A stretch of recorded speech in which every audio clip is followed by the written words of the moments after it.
Hello, welcome to the New America Foundation. I'm Peter Bergen. A lot of pleasure that I have to introduce my friend and colleague Seth Jones, Dr. Seth Jones, professor at Georgetown, frequent visitor to Afghanistan. His brilliant book, In the Graveyard of Empires, was reviewed by the New York Times reviewer Michiko, who, if she doesn't like your book, she really doesn't like it, and she really liked Seth's book and called it, amongst other things, useful and the policy recommendations important. So you didn't come here to listen to me, you came here to listen to Seth, so Seth.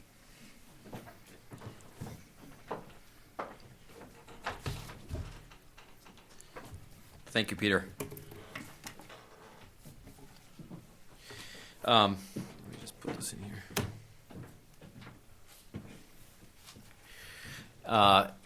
Thank you, Peter, and thank you all in general for coming, and thanks for hosting this. It's actually an honor to be here for many reasons.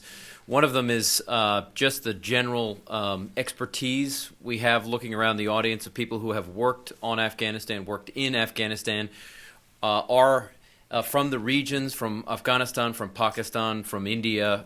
The just general knowledge level is quite substantial. So it really is an honor. And I'd like to make this a dialogue. So what I'll do is speak for a little bit, and then we'll open this up to questions and answers, and make this really a substantive dialogue rather than me speaking to you. What I want to do briefly is outline. Based on the work that I did looking through some of the U.S. intelligence, KGB, Politburo archives, and then up through a range of interviews and documents up to today, just lay out for you some of the trends, at least as I see them over the past several decades in Afghanistan, talk a little bit about some issues today in the country, and then open it up to questions and answers.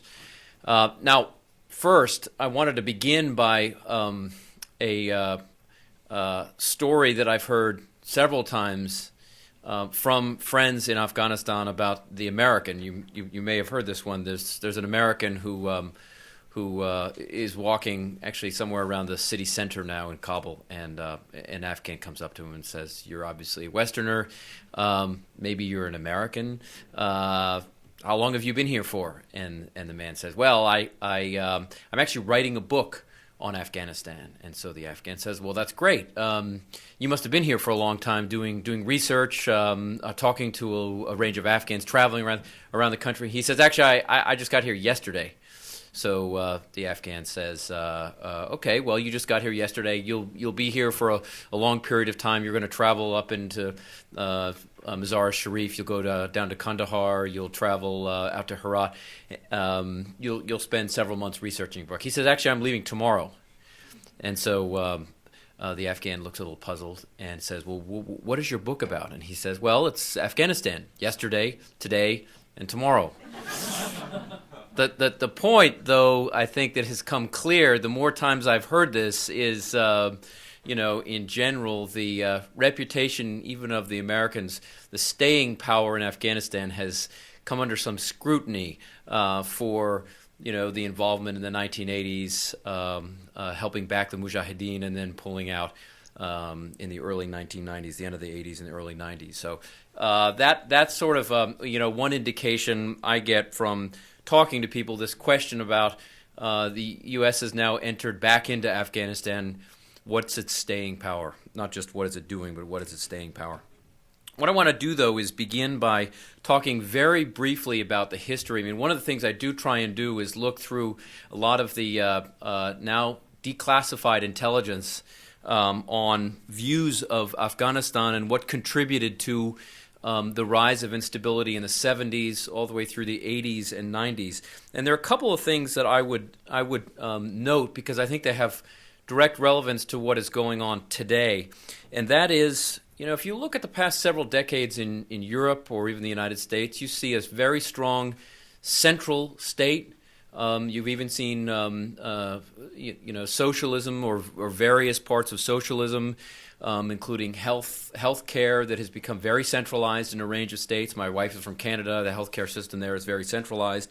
Well, the history of Afghanistan is much more localized. If you look in parts of the South, you have a range of local institutions, tribes, sub-tribes, clans, qualms, and other local institutions that have been quite important in a whole range of governance. So I would say the whole concept of the state is different than what you may see in many Western countries, and that has very important implications when you get into how to end an insurgency, what that state looks like, what is achievable, what do people want in rural areas, and we often come in my personal view, with very Western notions of the entire concept of the state that I think is important.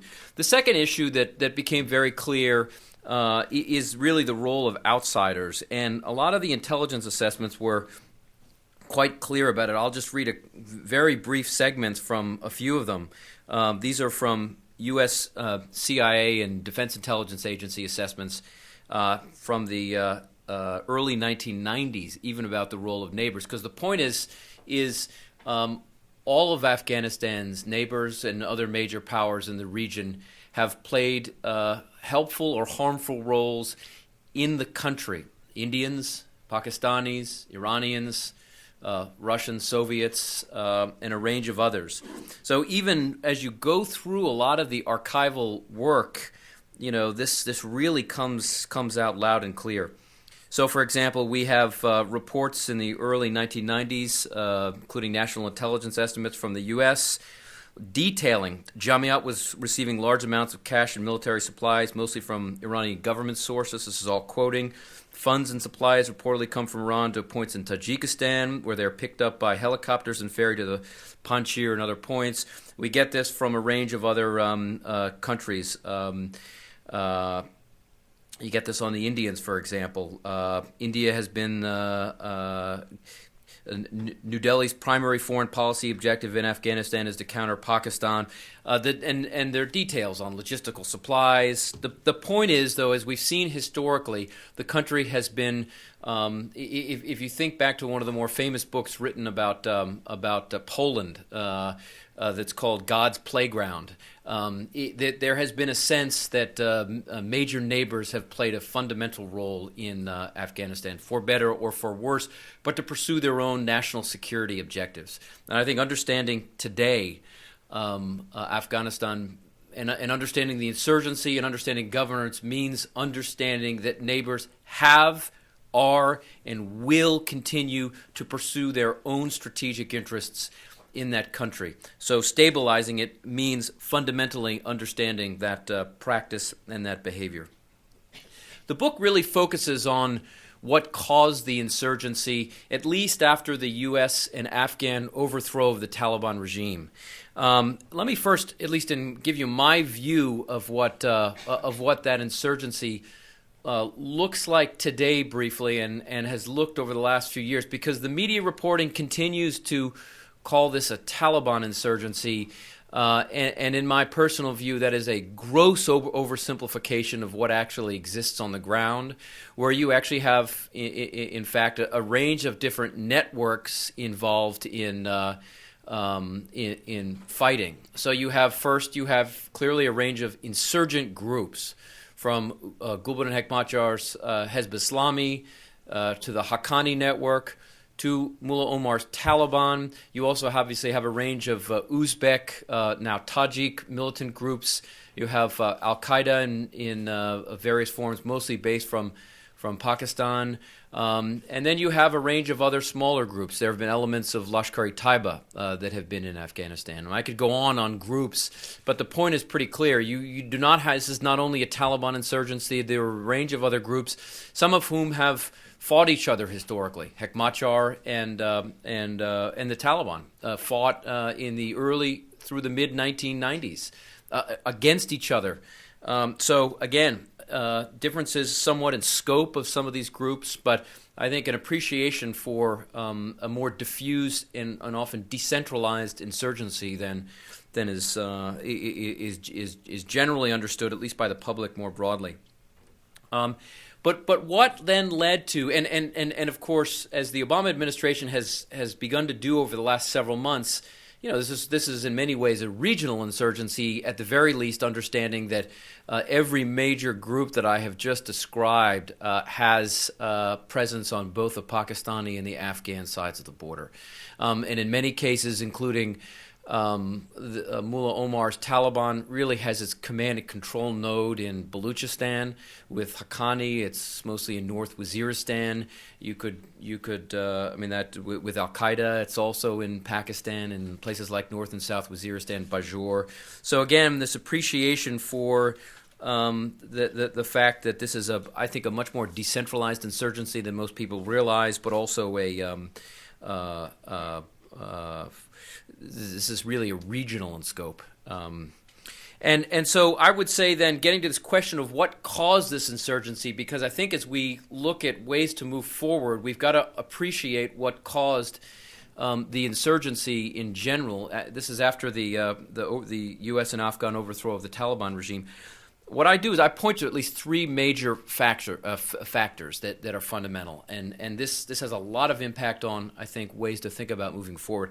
The first is really a structural factor, and that is I think there clearly have been problems in general governance within Afghanistan, providing security to the people in rural areas and providing services to rural areas.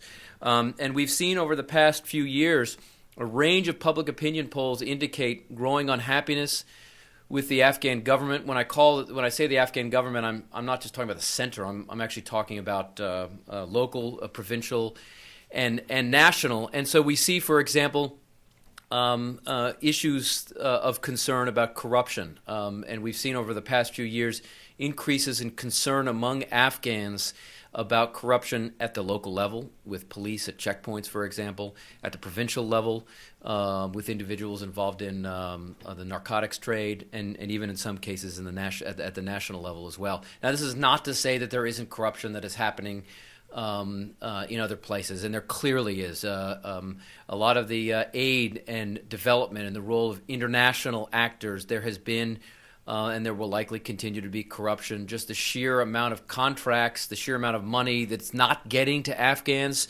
means that there's also, and there has been corruption even among the international elements. So I don't mean to single out the government at multiple levels, but I do think opinion polls, and one has to be a little careful, do show very serious concerns about general governance within the country at multiple levels. The second thing, which is related to it, I think, is international, and I'm going to focus mostly on U.S. support, which I would say by the end of 2001 and into 2002 began to deteriorate. If you look at per capita numbers on level of forces, international forces in Afghanistan, if you look at the amounts of assistance per capita, Afghanistan was one of the lowest cases of nation building since World War II in amounts of forces, in per capita assistance, and in a few other categories. So I actually show some of that data as well. There are a range of reasons why. There were clearly concerns within the Department of Defense in the 2001 and 2 periods that one lesson from the Soviets was a light footprint.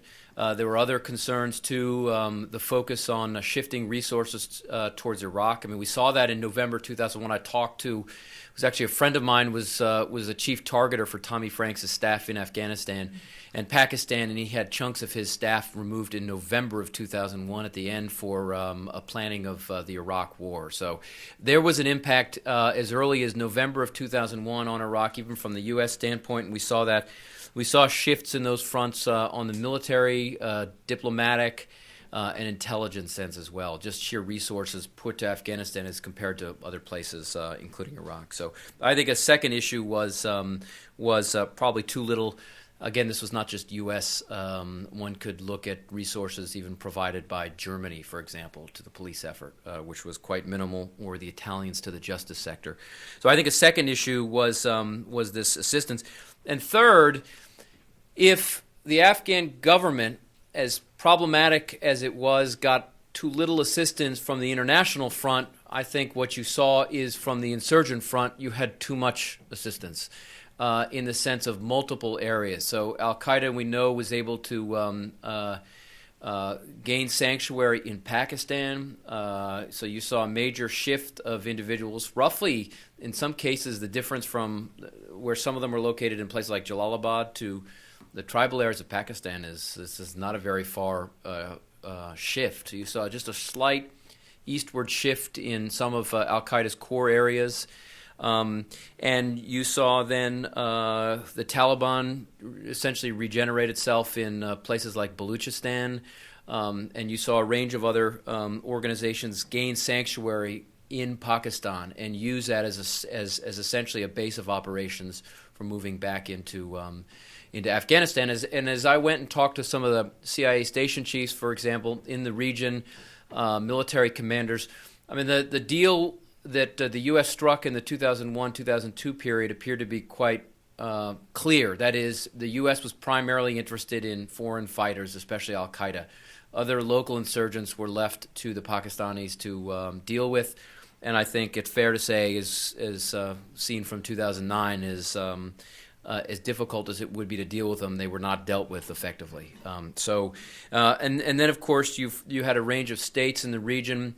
Pakistan and at least elements within some of its national security agencies, as well as Iran, that have provided some assistance to insurgent groups, including the Taliban, whether it's small arms that have come from Iran's Revolutionary Guard's Quds Force, or whether it's other forms of assistance that have come from Pakistan as well. That you've seen support that has been generated and provided to insurgents. So the situation is quite a complicated one, but I would argue then you've got a combination of serious governance challenges, combined with too little support for the Afghan government and too much support from outsiders to the insurgents. And we know historically, I've looked at the data from counterinsurgencies and insurgencies since 1945. Outside support, for example, has been absolutely fundamental for insurgents to succeed. So briefly summarizing on moving forward, these comments then actually lead to, I think, issues for how to move forward in Afghanistan. But let me just say that I think the situation is not hopeless by any means right now. I think one of the things that has been missed by most media accounts is obviously we have elections coming up in Afghanistan. Obviously we've had restructuring on the U.S. side. General McKiernan was replaced by General McChrystal. We've got an Obama administration put out a new sort of white paper on Afghanistan. There's a new strategy from Afghanistan, a 60-day review that's in place right now. But if you look at the state of the insurgency, there's also much that's in flux. And I think this is important to understand in weighing the current situation. So, for example, Mullah Zakir, who was released from Guantanamo in 2007, was handed to the Afghans, was released in 2008. He's largely running the insurgency in the south of Afghanistan for the Taliban. He is, taking and working quite closely with members of the Inner Shura, including Mullah Barader, as well as obviously Omar too. But what they've done in the south is restructure that Taliban insurgency in the south. They've replaced a number of shadow governors. They've replaced some military commanders. They've established a committee to look at how funds are being spent by the Taliban.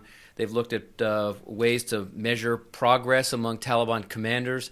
They removed a number of people. In some cases, they've removed a large number of shadow governors, created some animosity within the Taliban operating in southern Afghanistan.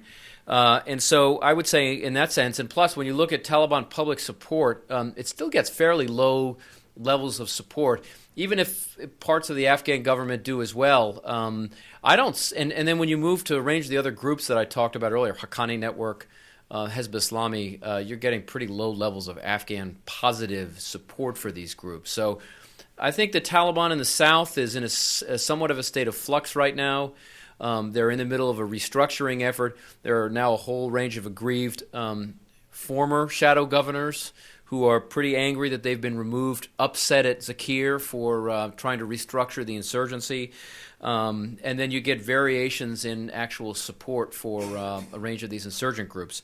Now, that doesn't mean that the insurgency is going to fall apart. My only point is that when one looks close at the insurgency itself, there are vulnerabilities within the insurgency.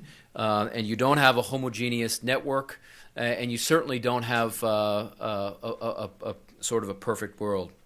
So I would, again, focusing on the causes of the insurgency, talk about sort of three things of interest. First is on the governance issue. I would strongly argue that the West's notion of the answers to Afghanistan coming entirely from the top down is exactly what that is, a Western notion of governance in Afghanistan. And I think one of the problems has been a failure to interact more systematically with local institutions in Afghanistan. Now, one has to be extremely careful about moving down this road. I mean, one of the clear lessons, I think, from the 1980s, the U.S. provided assistance to a range of large mujahideen groups who amassed, as actually individuals like Zalmay Khalilzad have now done. He did this in the early 1990s, have amassed large armies of 50 to 60, 70,000 forces. At that point, this went well beyond local governance, and these became essentially large militia forces. So there are clearly lessons on how not to do this. But at the same time, when one looks at Taliban operations in places like southern Afghanistan, they have a very sophisticated bottom-up strategy of approaching local tribes, sub-tribes, clans, especially ones that are aggrieved, believe they have been alienated by Popalzais and Barakzais in the south, and have worked networks to pull elements of some of the tribes and sub-tribes and clans towards the Taliban side. There has really been no systematic, in my view, U.S., NATO, or even Afghan government response to operating at this level. And I think it's a mistake, and I actually think the Taliban has done this in some cases actually quite well. So what does this mean in broad terms? I think this means understanding that governance in the country means supporting the central government, providing assistance at the central government level, but also with the coordination of the central government, supporting assistance at a very local, in fact, a village level and district level in the country, which I would say, in general, the U.S. and the Afghans are not systematically operating at that level. And that's really combining a top-down with a bottom-up. Second, I do think the corruption issue has become problematic. I think it's strongly reflected in public opinion polls. I think there will be a window of opportunity after the elections. I would strongly advocate, as you've seen in a number of very useful cases in Africa, where there have been very serious improvements in corruption, effective anti-corruption strategies. I just view this as one of several causes of the insurgency. It's a growing unhappiness with legitimacy of the government. In fact, there were concerns about this even in the waning days of the Zahir Shah regime. I note a few of these cables coming back from at least U.S. estimates of a concern along these lines in the very early 1970s. So there are ways to do that. That we already have courts, drug courts, for example, in Kabul. I think those need to be actually used for systematic purposes. Now, someone would have to think very carefully about the ethnic dimension. You wouldn't want to make this a Pashtun or a Tajik or an Uzbek witch hunt. You would want to, there is no dearth of information on individuals that have been involved in corruption, including narcotics trafficking. And I think any responsible state needs to hold people responsible for illicit activity. And the final thing is the neighbors issue. Now, I'm going to sort of conclude this to move to the Q&A part, but this is a slightly more complicated issue because, again, you have a range of countries, the Indians that are involved in what I would call soft power in Afghanistan. They're doing development work. They're building the parliament building. They're building road structures. But it's for, they have their own strategic interests in doing it. This is not just free development to Afghanistan. And then one can argue about how legitimate or not it is, but it causes concerns among Pakistanis for India's major role in Afghanistan. And they've, as everybody here notes, they in some cases somewhat regularly complain about the consulates. They complain about a whole range of things. Some of these, I think, are actually quite legitimate, or at least one has to understand that there still is a balance of power struggle in South Asia. So things in Afghanistan need to be viewed in that sense, in that perspective. I would argue the same is true of Iran, where Iran has played a very helpful role in many ways in Afghanistan, but also is concerned, in some cases legitimately, about U.S. forces operating now on its border, with the Marine forces in Helmand, and Farah provinces right on the Iranian border. Concerns that and concerns about U.S. intentions towards Iran, which I think has led Iran to play a dual, two roles: to provide a helpful role, but also to provide at least some limited assistance to organizations like the Taliban. So I think on multiple fronts, then. That means, and the administration, especially Ambassador Holbrooke, have begun to move in this direction of trying to deal with Afghanistan in a regional context. I would say specifically what this means for policy purposes is identifying the legitimate concerns that are causing friction. Why do elements of Pakistan, for example, continue to provide some support to Omar's Taliban, the Haqqani network? What are the driving factors? Is there some way that Pakistani security concerns, in some cases quite legitimate, can be mitigated? I think these discussions are actually quite imminent, because we're still in a situation where, again, every major insurgent group that operates in Afghanistan has a command and control node across the border. This is problematic because the Marines operate in Helmand, and there's a huge cross-border flow of weapons and fighters and ammunition and propaganda, which sometimes may happen across the border. So in that sense, then, if I can just end on the note that I began with, part of the U.S. legacy in Afghanistan has been one of questions about the U.S.'s staying power. So I think we're seriously at a point where a range of the U.S.'s allies, the Canadians or the Dutch, now the British, have major concerns about their objectives. There are stronger movements to pull out of Afghanistan. I would say from the U.S. perspective, I think the most significant strategic interest for the U.S. in Afghanistan is the continuance of al-Qaeda and its network that largely operate not from Pakistan, but still retain a direct strategic, operational, in some cases tactical link with Haqqani, with the Taliban. And so my concern over the long run, if the U.S. were to abandon the Afghanistan project, purely from a U.S. self-interested standpoint, is that it would not learn the lesson from the 1990s, and that is expecting the Taliban to break its links, at least right now, especially at the top levels of the organization, with al-Qaeda, especially the Omar level, or Haqqani, Siraj, Jalaluddin, I think would be naive. And so the more territory that they can influence or control in Afghanistan, I think it potentially over the mid to long term would put the U.S. in a dangerous situation of potentially the proliferation of training camps. Again, we saw this in the 1990s. So that's my concern about this abandonment argument, which has come up in some places, that it would, from purely a self-interested U.S. standpoint, would endanger U.S. National security interests. So this then comes right back to this question that Afghans continually ask: is how long will you be here? Not just what are you going to do, but how long? How committed are you to this project? And of course, that question only this administration can answer. But I certainly hope, based on some of what I've laid out, and also recognizing that I think the insurgency is not a 10-foot monster, indicates that there is some hope for changing strategy and pushing back. So without further ado, I turn this over to you, Peter. See if this is going to work.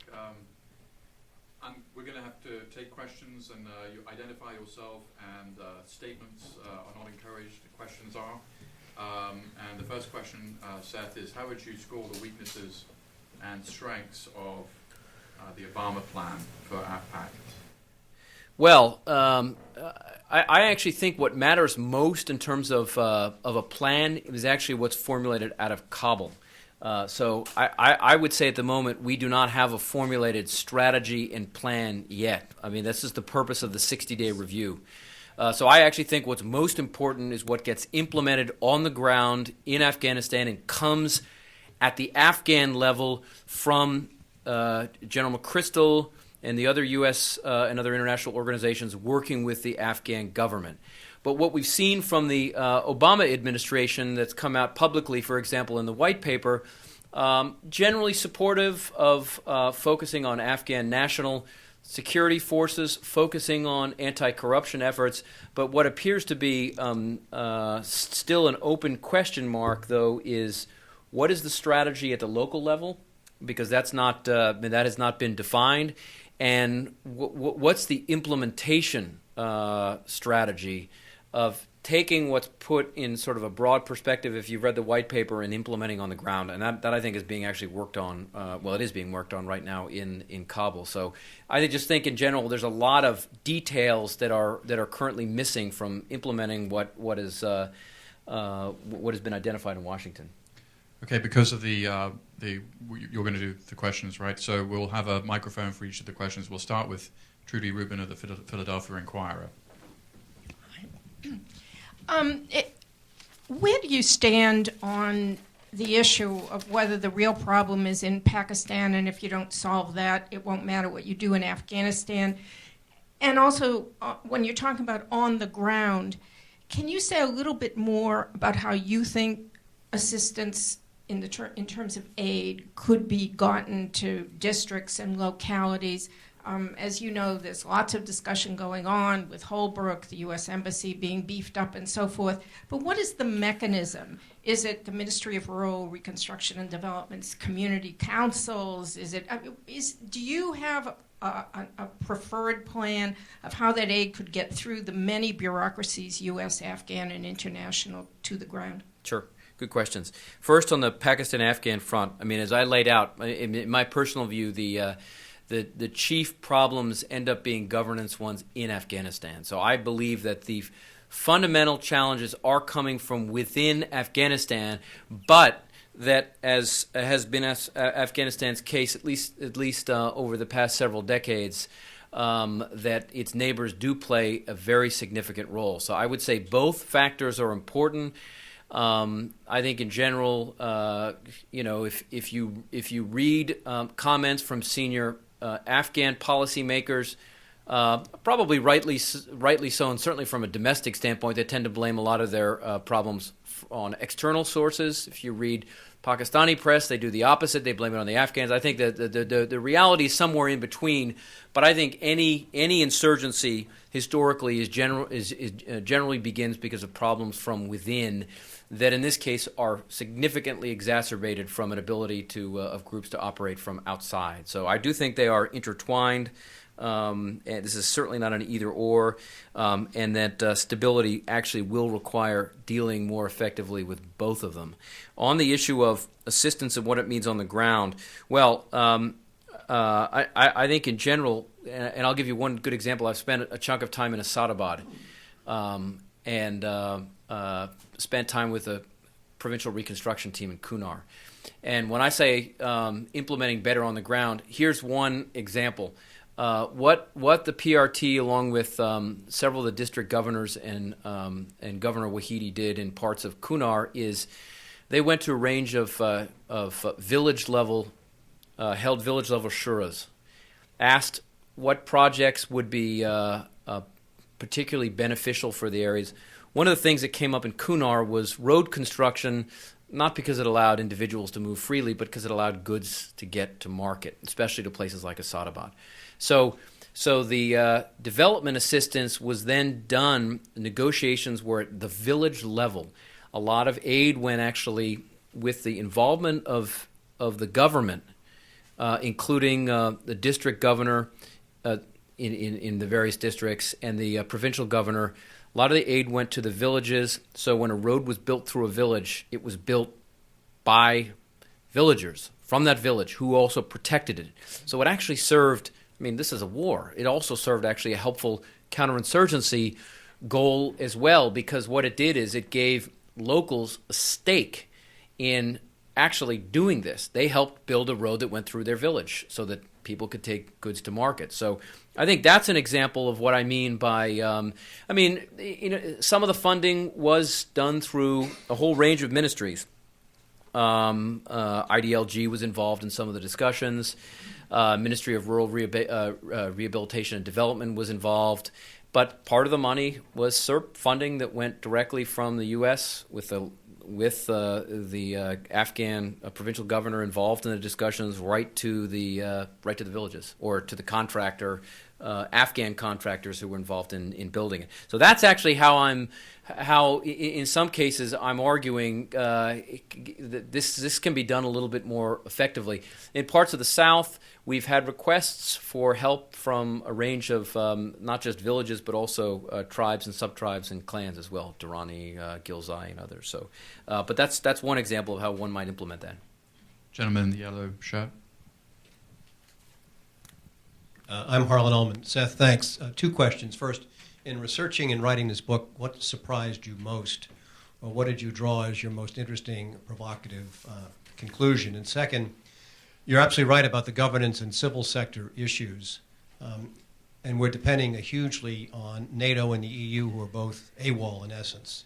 In fact, you point about the Brown government conceivably could fall over what's happening with its army in Afghanistan. I don't think it's going to happen, but it certainly is another crisis. NATO is completely disinterested in terms of providing more, as is the EU. So how do you compensate for that lack of resources from the European side?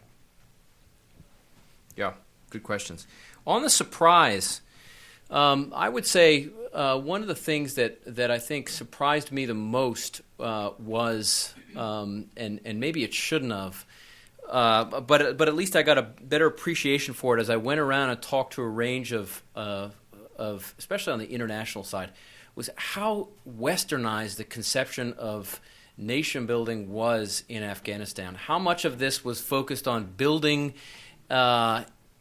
institutions from the center as the only solution for Afghanistan, and that is, building Afghan national police and Afghan national army forces.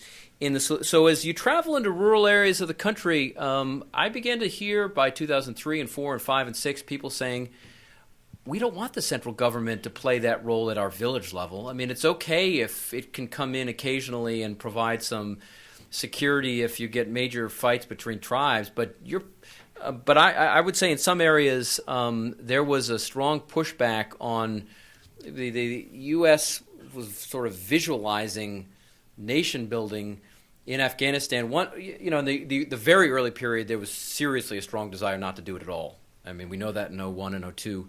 But then even when it was implemented by the 2003 period, when Zal got there, for example, I think the conceptualization was very westernized and lacked, in my view, a real appreciation for where power lay in the country and how people were going to respond to an effort to do this entirely from Kabul.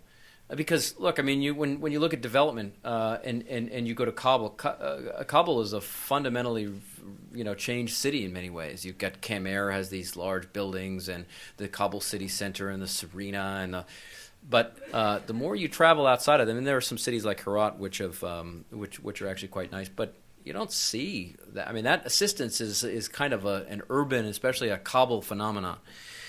The second thing on governance and NATO and Europe, I mean, I think your instincts are, and your comment is exactly right in the sense that I think interest is waning. I mean, it's been waning for a long period of time from European capitals. It appears to be very edgy in London now as well, after the British soldiers were killed, although it's unclear whether that's a short term or a medium term. I think the answer, to be honest, is U.S. is now in a position to take the South is probably a good example. the South is really probably the center of gravity it is the center of gravity for the Taliban. It's the first province they conquered in 1994. It's where many of them are from. Zakir, Omar, Barater, and the U.S. handed the South to NATO in 2006, and you see the direction now the South is going. Now U.S. forces in 2008 and now 2009 have increased. By the end of 2010, you will have U.S. Command and control of Regional Command South. I think, for better or worse, the answer, if the U.S. is interested in this from a resource perspective, is this is going to have to be largely a U.S. effort, or this is not going to happen. I mean, the resources coming from Europe just simply aren't there, and I think the European strategic interests vary a lot from country to country, but are not there for really increasing force levels and then resources more broadly. So I think the South is probably an interesting example of the U.S. solution to this, which is this is either going to have to be U.S.-led, not U.S. only, but largely U.S.-led, filling in the gaps, or just this is not going to happen. Ian Wilkie, I'm self-employed. Question going to you. You'd mentioned that an insurgency needs outside support to operate, to survive. Would you consider the heroin trade kind of a means of outside support? And would you agree with somebody like Samantha Powers at Harvard, who really views the opium and the heroin trade as part and parcel of the solution to the conflict there? And also, given what you said about the importance of revising the justice system to take into account not only the narcotics trade but also internecine squabbling, would you think that the Taliban and Al-Qaeda are of one mind as regards the use of opium and heroin to finance operations, and what do you think Al-Qaeda's specific operations are with respect to heroin processing? Mm-hmm. Good questions. On the role on poppy more broadly, I mean, I would say it works at two levels. One is it certainly is a major factor in funding for the Taliban. I think less so for Hekmachar's Hezb Islami, probably less so for Haqqani. They're involved in a range of other things like illicit timber trade and gem trade. But for the Taliban in the South, the poppy is very significant. I mean, they do have redundancy in funding. They have it from Gulf donors. They have it from zakat that's collected at mosques. They do have it from a range of other places. So, the percentages of how much poppy fuels the insurgency are obviously subject of some disagreement, even within U.S. and other circles.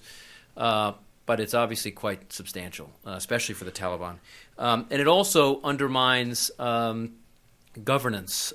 So I think it is it is one of several factors that I would say helps drive the insurgency. I don't know if I would say it's not the most important, but I think it does help drive the insurgency because Afghans, and this is noted in a range of opinion polls, have become unhappy that they view, in some cases, government officials as lining their pockets with money that comes from the trafficking, the cultivation, the production, the trafficking of poppy. So I think it does undermine governance in that sense too, and it causes people, I think, to become disillusioned. So I think in that sense, yes, it is fundamental in those two respects, both supporting insurgents and I think driving some unhappiness with the government. Again, and when I say government, I'm meaning at multiple levels. This is not just the center. And for AQ, I don't have a real good sense of how deeply Al-Qaeda is involved in the drug trade. I mean, I think it is involved to some degree. It gets funding from other sources. It's had some funding problems more broadly recently, or appears to be having some funding problems. But I think there's a lot of gray area in Al-Qaeda's involvement in drugs. So I just can't give you a very detailed answer on that. The last thing I'll say is people throw out a lot of arguments about counter-narcotics and what the solutions are, eradication, interdiction. I would say the justice component, which is obviously important.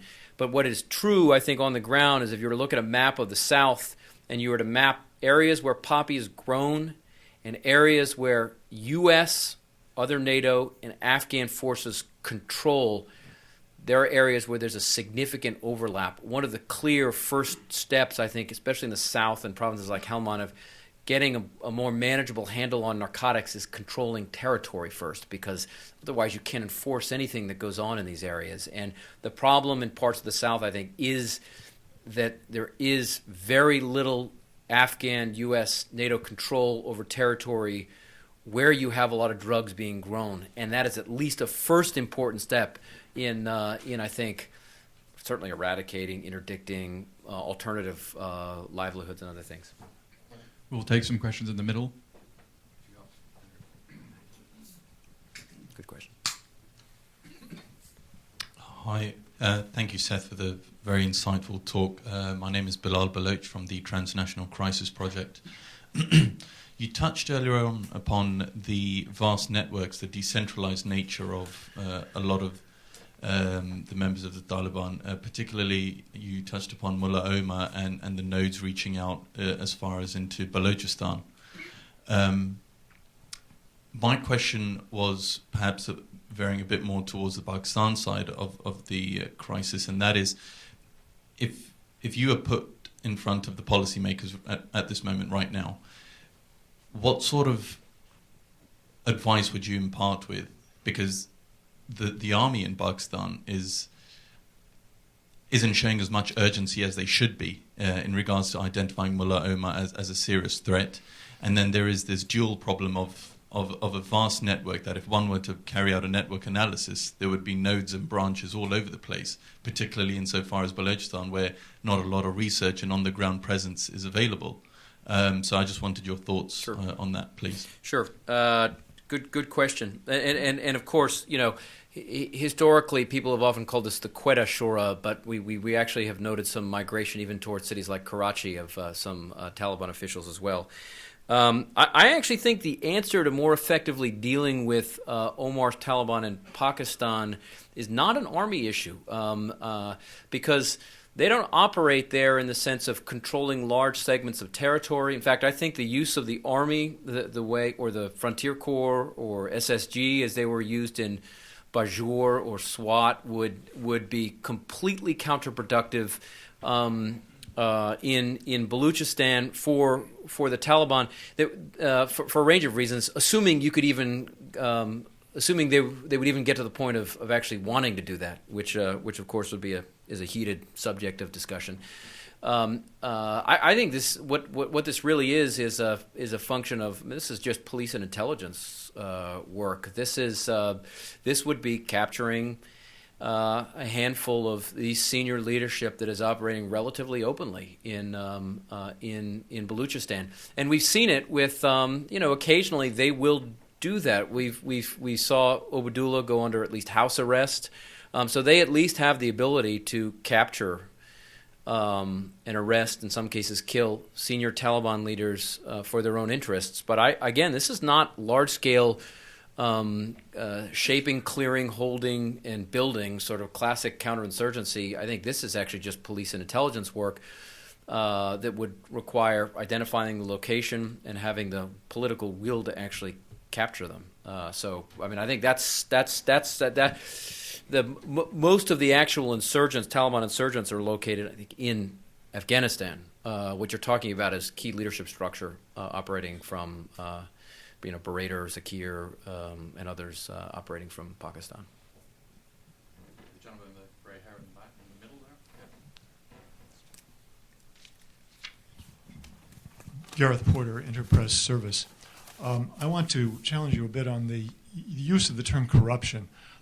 Not that corruption is not an issue, but that it seems to me that it's really a stand-in or a proxy for a larger number of issues, which are in fact much more emotionally important at the village level. And I want to ask you particularly about the Reuters story by Peter Graff on July 12th, which I'm sure you're familiar with, which talks about the reaction of the local villagers in the northern Helmand area where the British and American troops were retaking control from the Taliban, and mentions three things. One, the police beating people up and stealing their money on the road. Two, raping young boys.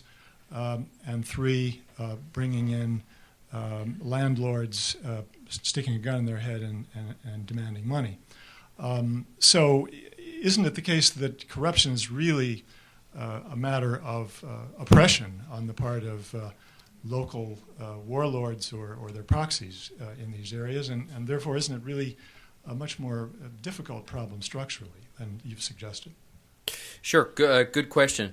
Well, if I could go back to the focus of the argument in general is a governance issue, and that is the ability to provide services, the ability to provide security, and if you go through the World Bank's 6 major definitions of governance, one of them is corruption. So I do mention corruption.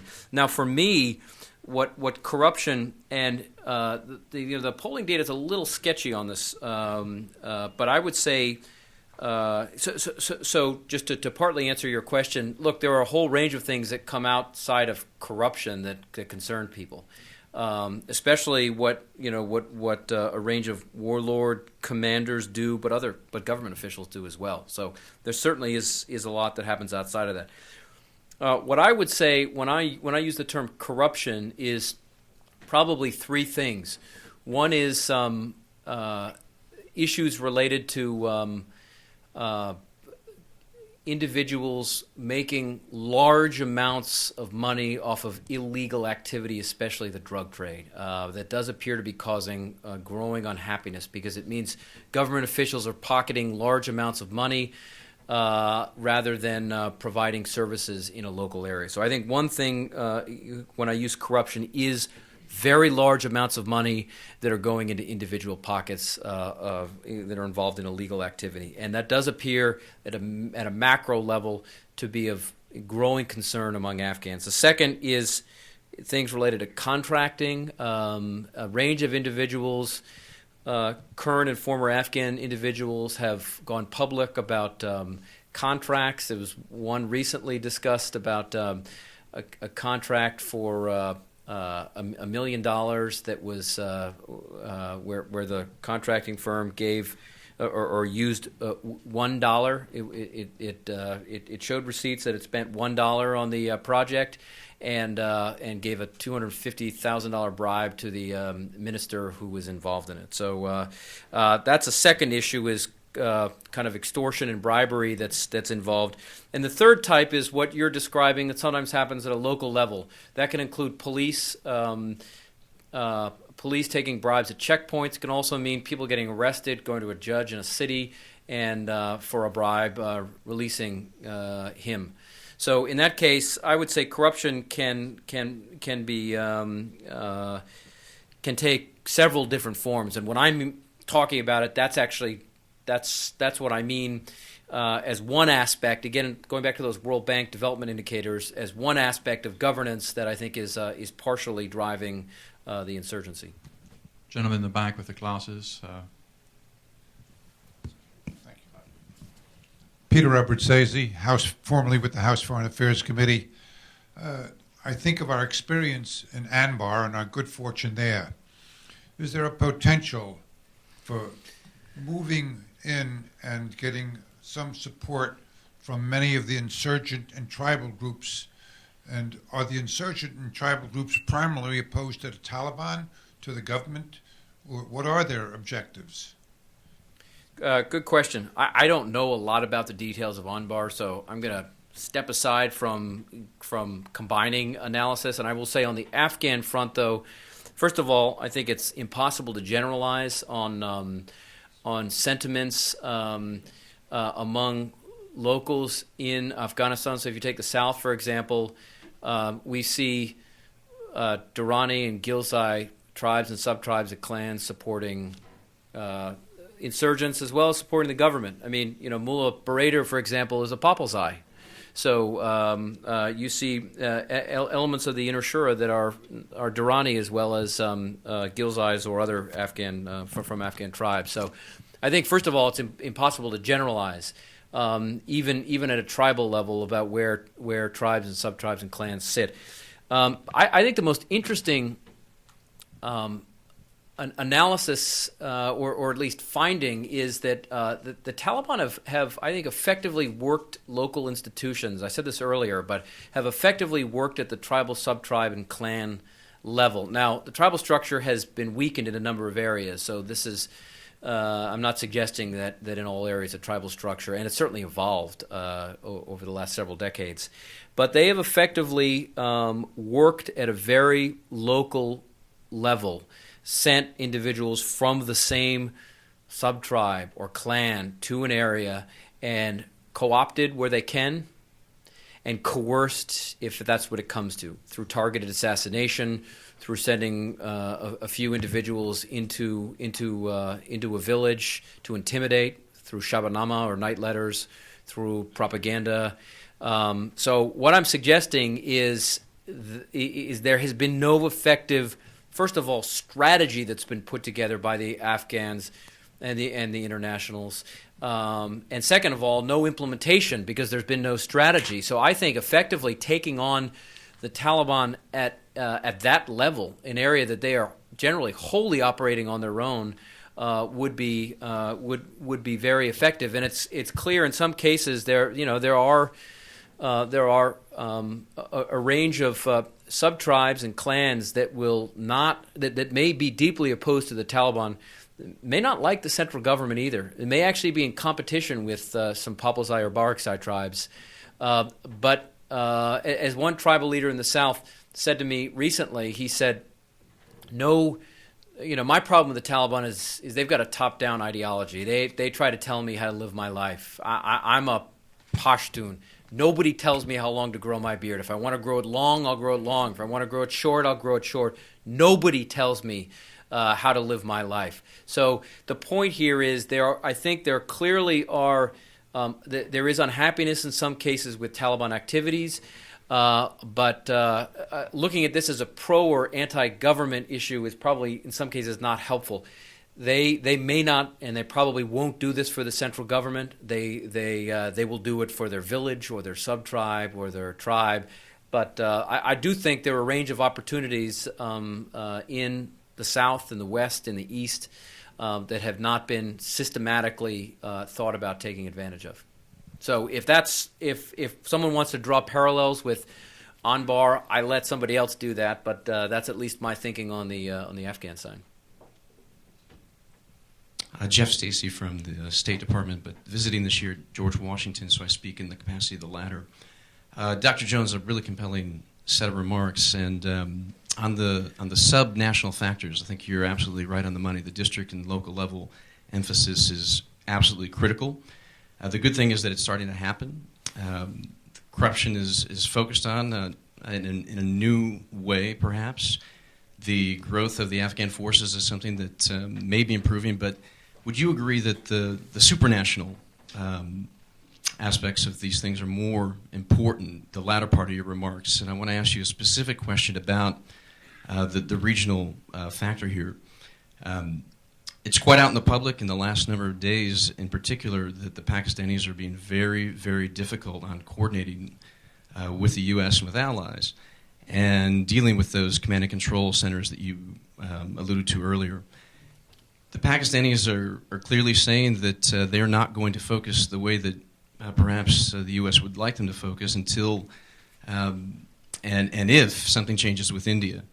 And you mentioned that the Indians are active in Afghanistan. This seems to be pretty worrying. Would you agree that, in essence, to get the Pakistanis to cooperate, which is crucial for success in Afghanistan, that something must be done about India also?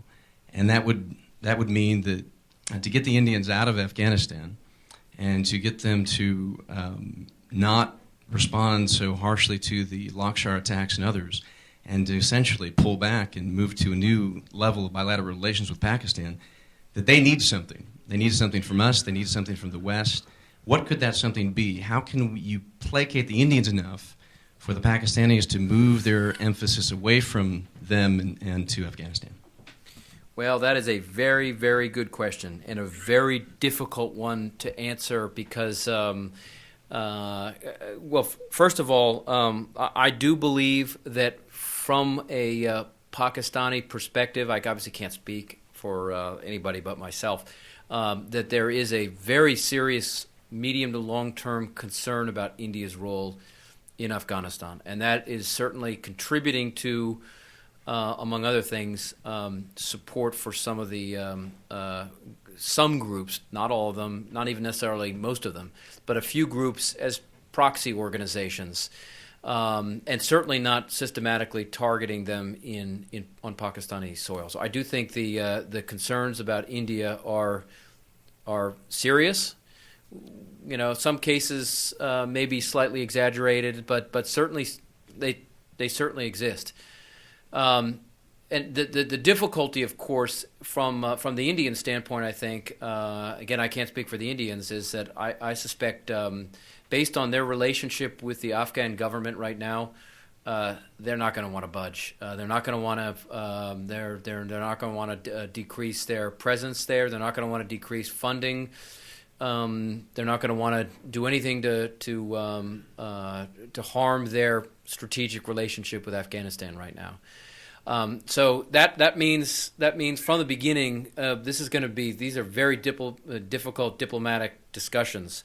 But I think if there are ways, so I think part of this issue is going to be asking the Pakistanis, for example, what would it take to what would it take to reassure you about the Indian role? I mean, what would the Indians have to do other than completely get out of the country? Because that's absurd, and no country would do that. But what are there important steps that could be taken? Whether it's getting out of some of the consulates, whether it's stopping road or school construction. There are schools that I've seen that are built right on the east bank of the Kunar River, on the Afghan-Pakistani border. Are there some steps that could be taken to begin to ameliorate some of the Pakistani concerns? Whether it's some of the development work that's done along the Afghan-Pakistani border, whether it's the consulates, are there specific steps? And at least then using those as a starting point, where you can you can go to the Indians and find a way to at least come to an agreement somewhere in the middle. That's how I'd at least start those discussions, because I think unless you move in that direction, those macro level factors are going to continue to severely impact the security situation in Afghanistan, because I do think it is a driving factor of instability in the region, and whether that means I don't know whether that entirely means having to solve the Kashmir problem. It may not, but that certainly contributes to it as well. So, that would be. We're going to take one on this side in the middle.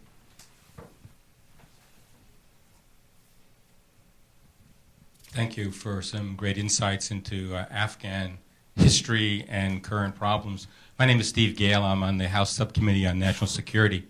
One of the things that I'd like your thoughts on, if you look at governance, corruption, and sort of the neighborhood that Afghanistan lives in, I think one of the things that is noticeably unspoken here is the U.S. strategy for economic development. Now, if you look at the $37 billion that the U.S. has spent in Afghanistan, and if you remove the military dollars from it, the vast majority of that other money has been spent on economics, and probably less than 5% on governance, which is one of your main thoughts. So my question is that an oversight, or why is it that we're spending probably the smallest non-military portion on governance, the largest non-military expenditures on economic development, and that doesn't seem to be one of the major issues? Thank you. Good. That's a good question. I do think governance issues are important. Economic issues are important. as well. But what I would say is it'd be interesting to take a very serious look, even on the economic side, where that money is being spent, because having spent a lot of time in the north, the center, the east, west, and the south, what I see on most, or at least on a lot of aid projects, is they tend to be the bulk of them tend to be more effectively being contracted and then finished in more benign parts of the country. So Panjshir up in the north and places like Kunduz. And the real difficulty on whether it's economics or just governance issues is finding ways to do the non-military stuff in violent areas of the country. Because, this is the problem. When you go to Kandahar or Helmand or Paktika or Zabul, you see almost no civilians there. There are almost no civilians or very few civilians in the PRTs. There are very few civilians who get out. Some of the NGOs have pulled out. I think the problem is even on the civilian side, where we're spending, even the money that we spend, it's not in the areas that I would say are most important and where this insurgency or counterinsurgency hinges on. That is, you do not see communities in rural parts of the South getting the governance or economic benefits. They tend to be spent in other areas. So I actually see that as the bigger problem, finding a way to get people into the areas that are by far the most dangerous, but also where this thing hinges on winning or losing. Okay, we'll take our first question from an Afghan, Masood Aziz. Thank you, Masood Aziz from Afghanistan. Seth, thank you very much for a great presentation for the historical context, the regional and the local context. These are really important concepts for us to think about. Seth has asked me to formulate a tough question, but I did. I find myself in agreement with much of what you're saying, so I'm not going to do that. I will raise one issue, though, and ask you to expand on it. You mentioned that the Taliban are on both, certainly on the Afghanistan and the Pakistan side, and the variety of the groups of the insurgents.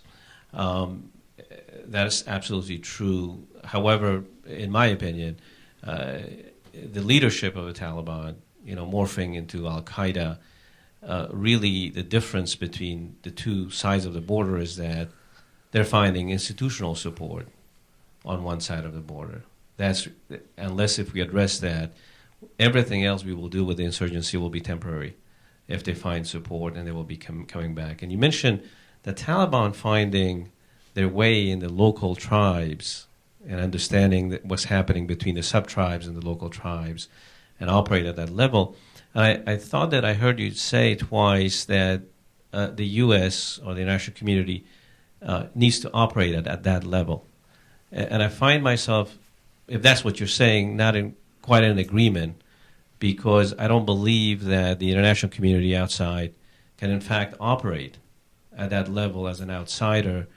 The intricacies, the complexities, the layers of the tribal and sub-tribal issues are much more complex than anywhere else, certainly Iraq. And that kind of involvement will actually not be fruitful.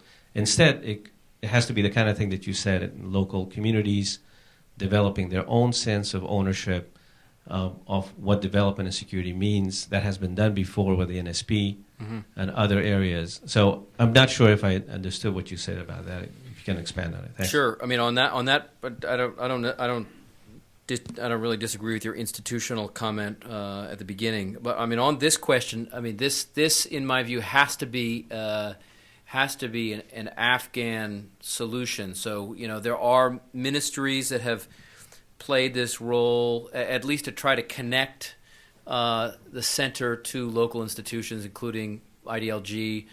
I think the role of the international community, where it becomes useful, is supporting Afghan institutions, better connect to local entities where possible. So if a community decides that they've had enough with the Taliban and rises up, and they need support from Afghan National Army forces, and they need to get somewhere, and coalition forces can help bring Afghan National Army or police forces into an area to help a village protect itself, I think that's in support of an Afghan. But I think you're right. I mean, I think the only organizations that actually will have the ability to understand local dynamics will be Afghan institutions, and again, from the government level, whether that's a district governor, whether that's organizations like the Ministry of Defense or NDS, combination of all of them, IDLG. I mean, that's your first line. The issue, I think, on the U.S. front is if there can be any way where there could be support, and the example of the Kunar PRT, the Asadabad PRT that I gave earlier was one really of the international community, if it becomes, and that was a U.S. case, supporting Afghan initiatives at the local level. I think that's actually how I envision it. No, this would be disastrous if the international community tried to do this on its own. Whether U.S. government agencies tried to do this on their own, because let's face it, the U.S. does not have the knowledge, the language ability, the institutional memory, the historical knowledge, the detailed tribal, sub-tribe, clan knowledge in any of these areas to actually affect, or the trust of the locals to actually do this. So if you got my sorry if I was implying otherwise, but I mean, I think that's where the U.S. would come in my view, anyway. Okay, we have 5 minutes left, so we're going to take one question here, and then we're going to take 2 questions bundled together here, and everybody has to be brief. And including me. My name is Pat McCardle. I was a State Department representative at PRT Mazar-e for a year.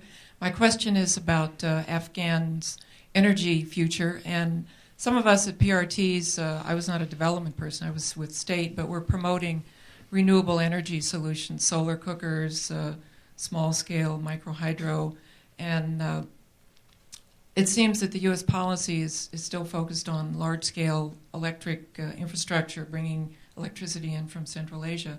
And my question to you is, do you think that, given the fact that Afghanistan has abundant solar and wind resources, that if we did push that more at local levels to provide people with ways to generate energy, that this might contribute also to their future stability?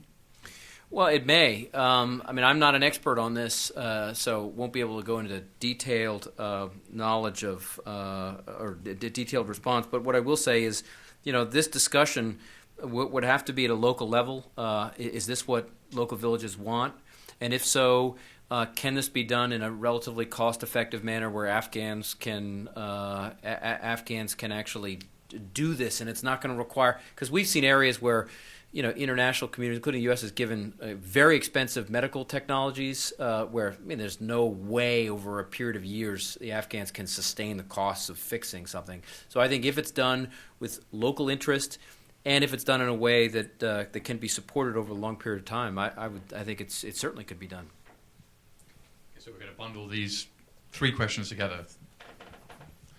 Hello, Seth. It's Amit Pandya, the Stimson Center. I wanted to congratulate you on actually having bothered to find out what you're talking about before you advised the Washington policy community. So thank you for that. I think that one of the main sources of disquiet for many of us is that the scope, the size, and the duration of the U.S. commitment that we're contemplating is extremely indeterminate. So with that in mind, I kind of wanted to ask you a couple of related questions.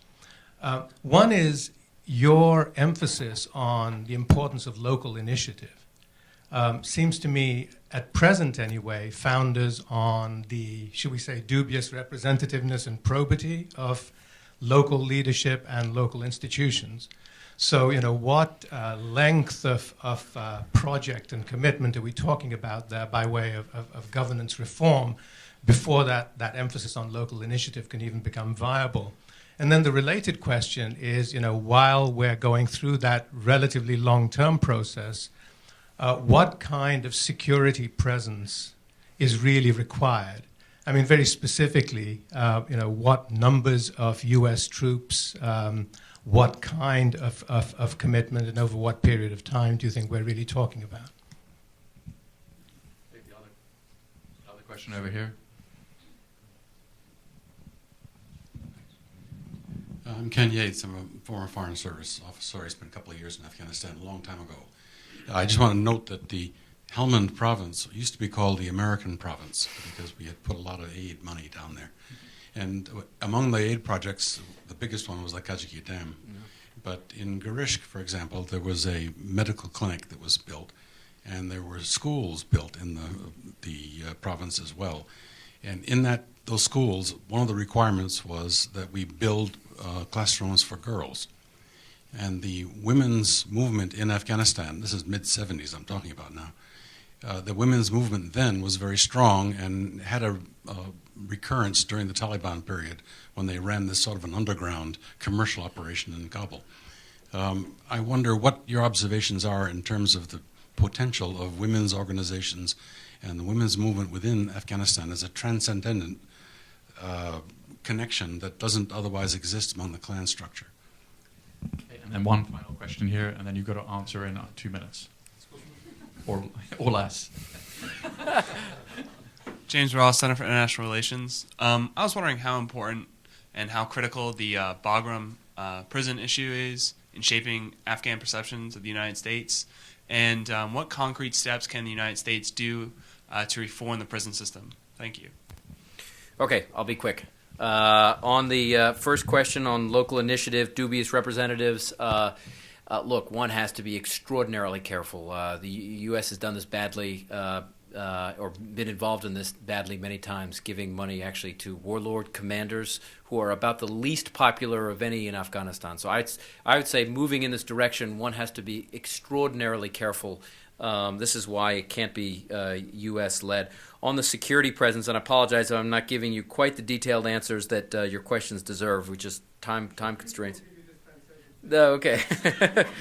On the security presence, well, if this is any rule of thumb, the Petraeus field manual throws out the number with a grain of salt of 20 forces per 100,000 or per 1,000 inhabitants. Afghanistan's got over 30 million, which gives you a force requirement over 600,000. I think what it doesn't give you is whether that should be international or Afghan national or Afghan local. I would say, if that number is even right, you're taking a fraction of that because the insurgency is not covering the whole country.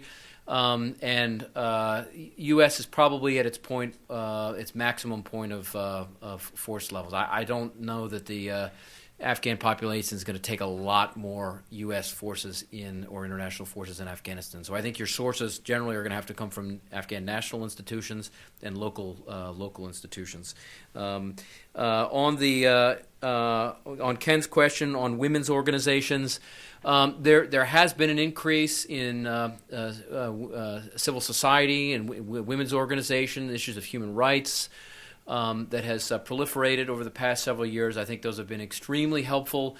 I would say, though, that one has to be careful in some areas of the country in trying to push too much westernization in areas that may not receive it as well as we would like. And so that is understanding that Afghanistan is where it's at and different parts of Afghanistan are where they're at. It may take time to evolve, but I would just say urge some caution in some areas of trying to push too much of a Western concept. We have seen it proliferate, especially a range of organizations operating in places like Kabul, and that's been extremely useful. But I do think there's a tendency in some cases to try and push down the throats, especially as you get into very conservative rural areas, too much of a Western concept. On your Bagram prison question, finally, I do think Bagram is an issue. I don't have a sense of how serious of an issue it is in Afghanistan. It certainly, in my view, it does not come anywhere close to the Abu Ghraib situation where you actually had photographs. There are problems enough at Afghan prisons, including Pulacharki. So I do think it may be an issue to monitor, but I certainly don't believe it is a cause of the insurgency at the moment or a primary cause. So it's somewhere down the spectrum of critical factors. Great. A round of applause for Seth. Thank you.